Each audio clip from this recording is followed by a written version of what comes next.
cuando está la vida de tu hijo, tú no quieres tomar decisión. Yo quiero ser escritor y renuncié a todo. En este instante, soy muy feliz. En la vida solo hay dos músicas, la buena y la mala. El que yo haya sido madre fue, para mí en mi vida, ¡viva rock and roll!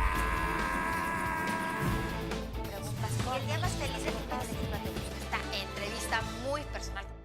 El día de hoy me da muchísimo gusto hacer esta entrevista con un personaje que es escritor, editor, experto en el mundo de los libros, traductor, amigo mío, y bueno, te podemos decir en mil cantidad de cosas que has hecho, Rafa Pérez Gay. Gracias por invitarme, Viviana. Platícanos un poco, Rafa Pérez Gay.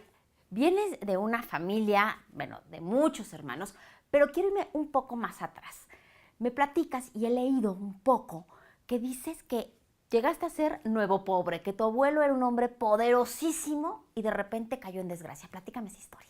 Mira, la historia es más o menos así, Viviana, te digo a ti y a quienes hoy nos ven.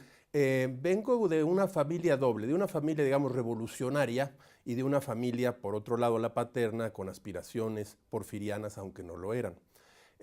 Mi abuelo, Herminio Pérez Abreu, fue presidente municipal de la Ciudad de México en el año de 1921, cuando había presidente municipal, regidor y el equivalente como un jefe de gobierno. Lo fue en el año de 1921. Él inaugura el Parque España.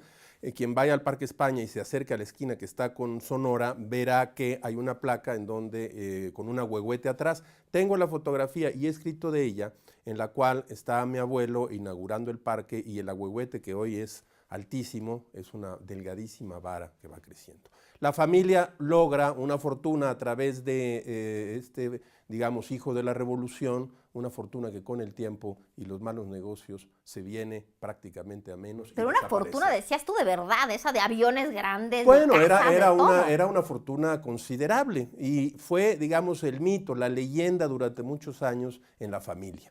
Los negocios de mi padre, no necesariamente mal planeados, no dieron resultado y lo que puso en aquel entonces, que era justamente un campo de aviación para aprender, enseñar a volar, fue en Estados Unidos y compró 6, 8, 10 avionetas para enseñar a volar, hizo un campo de aviación y todo eso con el tiempo, muy poco tiempo, se convirtió en polvo, en casi nada.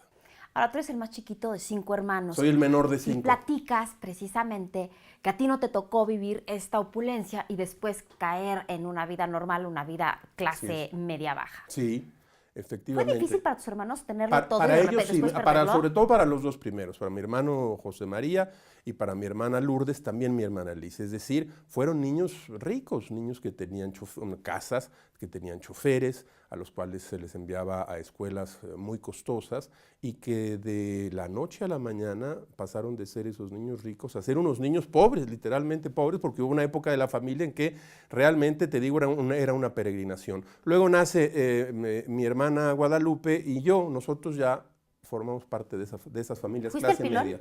Fui prácticamente el pilón, soy una casualidad, soy una noche de pasión excepcional. Rafa, te llevas muchos años con tu hermano, 14 años entre tu hermano Pepe y tú, sí, y con tus demás hermanos también. ¿Cómo fue esa relación? ¿Ves, por ejemplo, Leo en tu libro El cerebro de tu hermano, que hablas que tenía una relación muy conflictiva, tu papá y tu hermano? ¿Así fue tu relación con ellos también? No, yo tuve la suerte de tener una muy buena relación tanto con mi papá como con mi hermano mayor.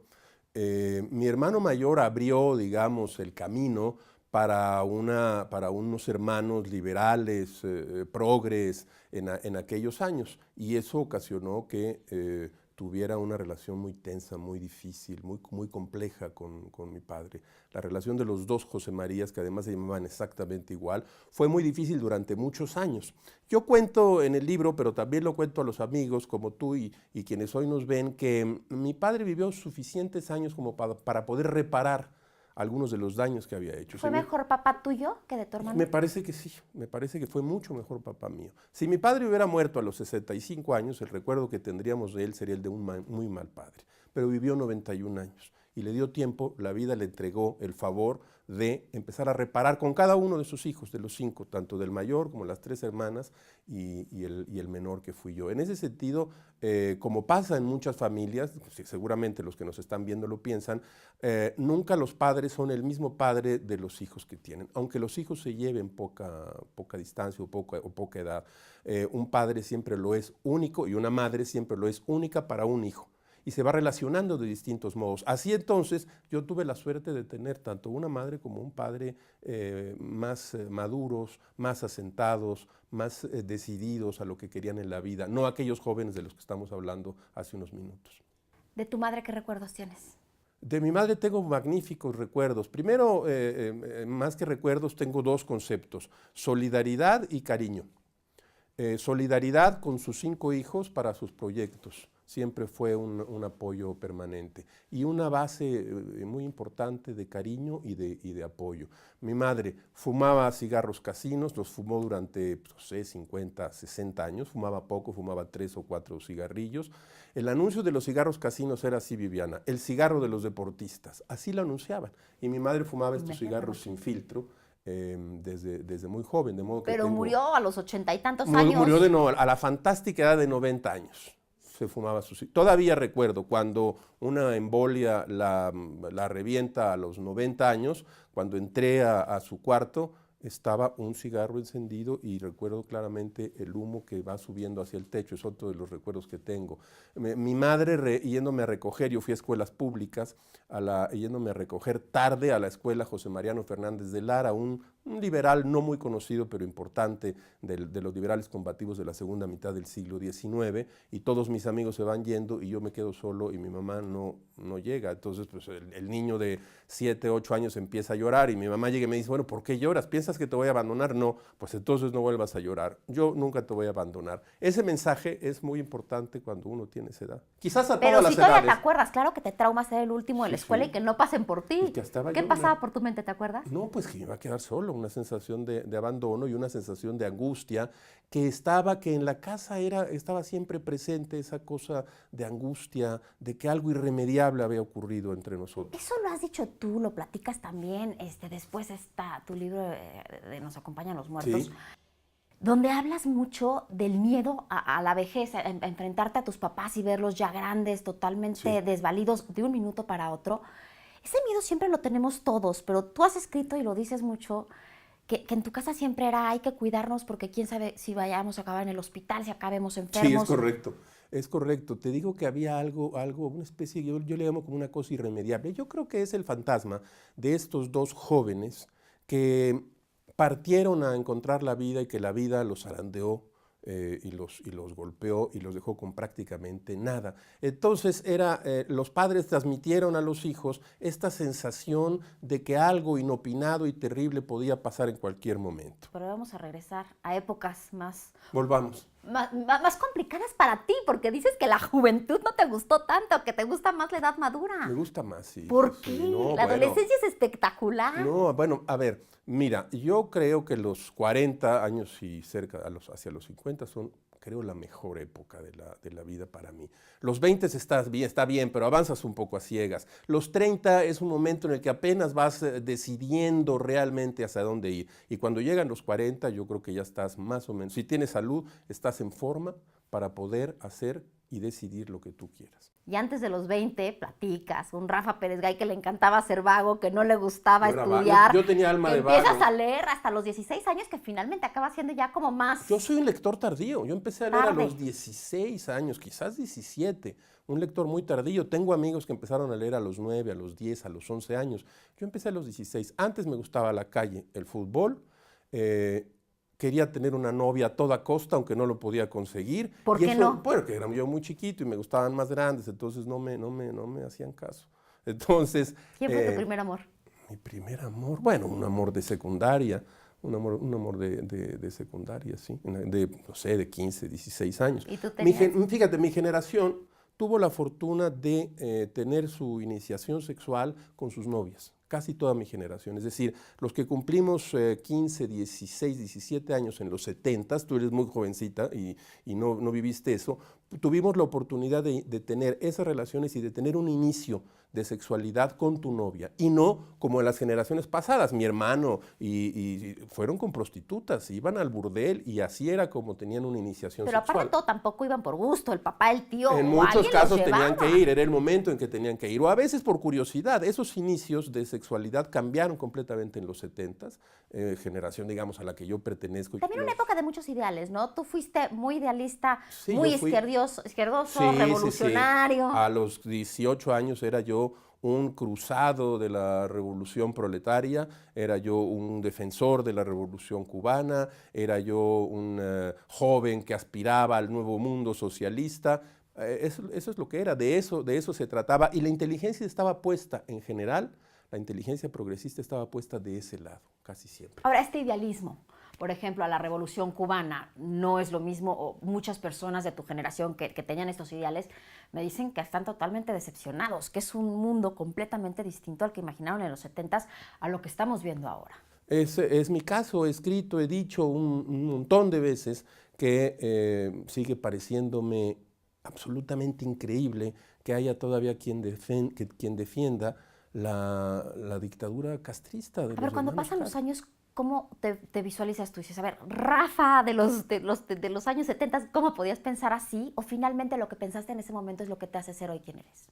Bueno, tienes razón y lo ves muy bien. Una parte de ese joven a quien no puedo traer aquí a comparecer porque es otra persona completamente distinta, sí logró una base de ciertas ideas que no están a revisión. Hay ideas que no se pueden revisar si te consideras un hombre de centro izquierda, es decir, la desigualdad no está a revisión, las libertades civiles no están a revisión, el Estado laico tampoco para mí. Ahora, hoy en día veo que en aquel entonces los valores de la izquierda eran valores universales, hoy en día no lo son.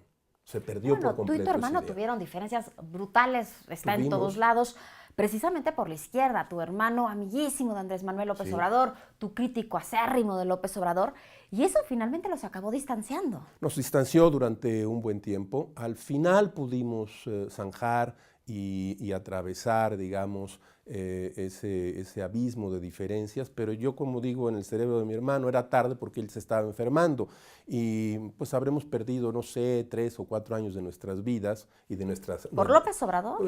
Por la política y por López Obrador, es decir, yo nunca entendí cómo una mente tan refinada como la de José María Pérez Gay, traductor, diplomático, filósofo, especialista en Heidegger, nietzscheano, cómo él podía tener tal capacidad para seguir a un líder que me parece a mí un líder conceptualmente muy pobre. Vamos a hablar de tu trabajo. Tu trabajo, la verdad, a mí me encanta. La columna que tienes hoy la publicas en Milenio, Gilgamesh, es espectacular. De lo que Bueno, haces. es mi amigo Gilgamesh. amigo No soy Gilgamesh. exactamente yo, pero mi amigo Gilgamesh, a quien yo conozco muy bien, escribe ahora en Milenio todos los días.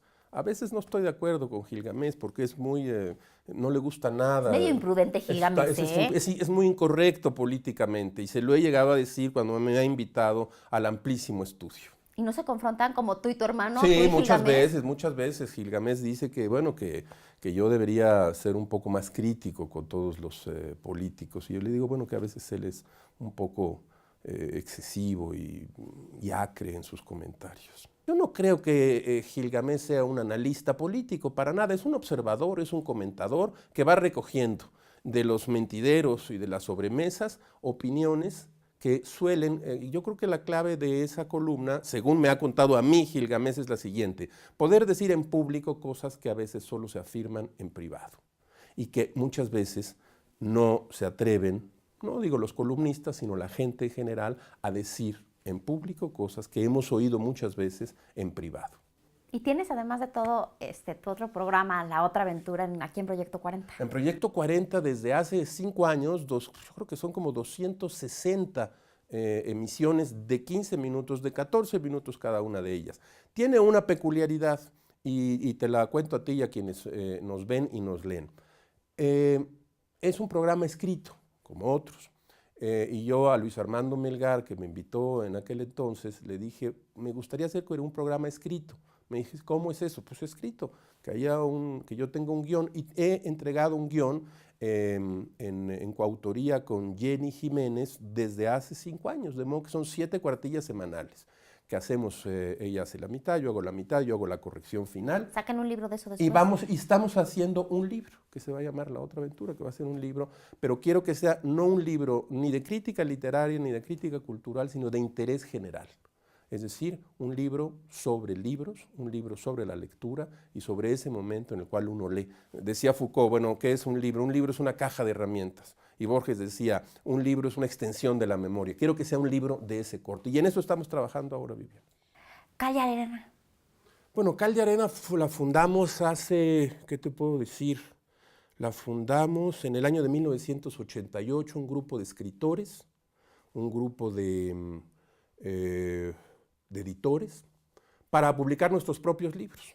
Y luego con el tiempo unimos nuestros esfuerzos con Héctor Aguilar y con el León, se llamaba Andrés León. Y entonces juntamos e hicimos la editorial Cal de Arena en el año de 1988 con la idea de publicar cuento, crónica, ensayo político.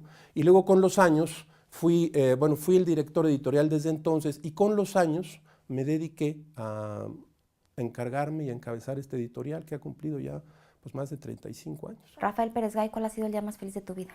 El día que han nacido mis hijos. ¿El más triste? Cuando murieron mis padres y mi hermano. Complétame esta frase. Rafael Pérez Gay es un escritor, un periodista y un hombre que quiere todo el tiempo tener un toque de humor para ver la vida. Muchísimas gracias. Gracias a ti, Viviana.